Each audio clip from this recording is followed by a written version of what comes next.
कांग्रेस के विधायक सुखपाल सिंह खेहरा चंडीगढ़ से गिरफ्तार। पेशी के बाद कोर्ट ने 2 दिन की पुलिस रिमांड में भेजा। विधायक सुखपाल सिंह खेहरा बोले, सीएम भगवंत मान और केजरीवाल बदले की कार्रवाई कर रहे हैं। कांग्रेस विधायक सुखपाल खेहरा पर भड़की कांग्रेस, कहा झूठे आरोपों में फंसाए गए खेहरा। सुखपाल खेहरा की गिरफ्तारी पर आप नेता सुशील गुप्ता बोले, खेहरा नशे के कारोबारी हैं, कानून अपना काम कर रहा है। विधायक सुखपाल खेहरा के समर्थन में उतरी कांग्रेस प्रतिनिधि मंडल ने पंजाब के गवर्नर से की मुलाकात।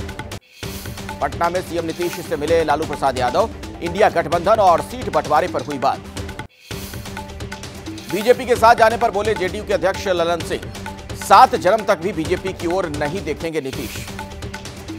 आरएलजेडी प्रमुख उपेंद्र कुशवाहा ने दिल्ली में अमित शाह से की मुलाकात। दोनों के बीच नीतीश कुमार को लेकर भी हुई चर्चा। खबर है कि उपेंद्र कुशवाहा से मुलाकात के दौरान नीतीश कुमार पर शाह ने कहा, अभी तक पार्टी की वही सोच है जो पहले थी, नीतीश कुमार को एनडीए में नहीं लेंगे। आरजेडी के नेता मनोज झा के ठाकुरों वाले बयान पर पूर्व सांसद आनंद मोहन का विवादित बयान, कहा मैं संसद में रहता तो उसकी जीभ खींचकर आसन की ओर उछाल देता। आरजेडी सांसद मनोज झा को लालू प्रसाद का समर्थन, बोले राजपूतों के खिलाफ मनोज झा ने बयानबाजी नहीं की। मनोज झा के समर्थन में उतरी आरजेडी प्रवक्ता ऋषि मिश्रा बोले, बयान में कुछ भी गलत नहीं, सोच समझकर बोले हैं आनंद मोहन। ब्राह्मण ठाकुर विवाद पर बोले तेज प्रताप यादव, कहा इंसानियत सबसे बड़ा धर्म, हमें जाति से कोई मतलब नहीं। सांसद मनोज झा मामले में आरजेडी ने गृह मंत्री अमित शाह को लिखी चिट्ठी, वाई श्रेणी की सुरक्षा देने की मांग की। मनोज झा के बयान पर चिराग पासवान ने लालू प्रसाद यादव को घेरा, कहा आरजेडी की सोच ही समाज को बांटने की है। इंडिया गठबंधन पर बीजेपी के नेता मुख्तार अब्बास नकवी का तंज, कहा गठबंधन की पार्टियां एक दूसरे की टांग खींच रही हैं। सीएम केजरीवाल के बंगले की जांच पर बीजेपी का बयान, कहा सीबीआई जांच में सब सामने आ जाएगा, कोविड के वक्त हुआ ये घोटाला। दिल्ली के सीएम आवास रेनोवेशन मामले में केजरीवाल का पीएम मोदी पर निशाना, कहा अगर सीबीआई जांच में कुछ नहीं मिला तो क्या पीएम देंगे इस्तीफा। मणिपुर में नहीं थम रहा छात्रों का आक्रोश, 2 युवकों की मौत के खिलाफ गवर्नर हाउस का किया घेराव। मणिपुर हिंसा पर कांग्रेस ने फिर प्रधानमंत्री को घेरा, कहा मणिपुर जल रहा है, पीएम चुनाव में व्यस्त हैं। मणिपुर हिंसा पर समाजवादी पार्टी के सांसद एसटी हसन का केंद्र पर निशाना, सीएम बीरेंद्र सिंह को हटाने की मांग की। रमेश बुद्धेड़ू को चुनाव जिम्मेदारी देने पर भड़की कांग्रेस, कहा कार्रवाई के बजाय उनका प्रमोशन किया गया। बिहार के मोतिहारी में सियासी जंग वर्चस्व को लेकर आरजेडी के 2 गुटों में जमकर चले लात घूंसे। टीएमसी के सांसद अभिषेक बैनर्जी को ईडी का समन, शिक्षक भर्ती घोटाला मामले में 3 अक्टूबर को पेश होने को कहा गया।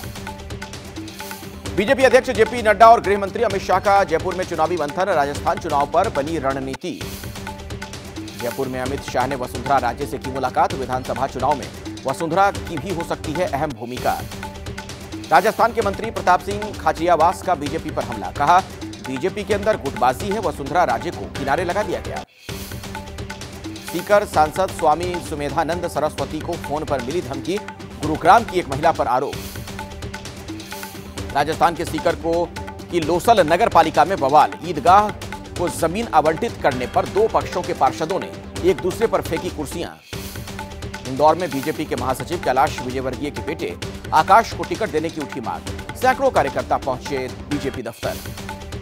छत्तीसगढ़ दौरे पर जेपी नड्डा और अमित शाह, बीजेपी कार्यालय में चुनावी रणनीति पर मंथन हुआ।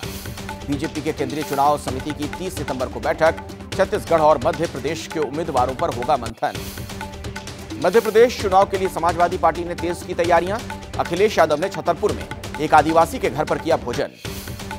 राहुल गांधी ने दिल्ली के फर्नीचर मार्केट में कारपेंटरों से मिलने का वीडियो शेयर किया है, लिखा उनसे काफी बातें हुई और थोड़ा सीखने का भी प्रयास किया। मध्य प्रदेश के उज्जैन में दरिंदगी का शिकार हुई 12 साल की बच्ची का सीसीटीवी फुटेज आया है सामने, खून से लथपथ नजर आई बच्ची से दरिंदगी मामले में एक आरोपी गिरफ्तार, दूसरे आरोपी पर साक्ष्य छिपाने का आरोप।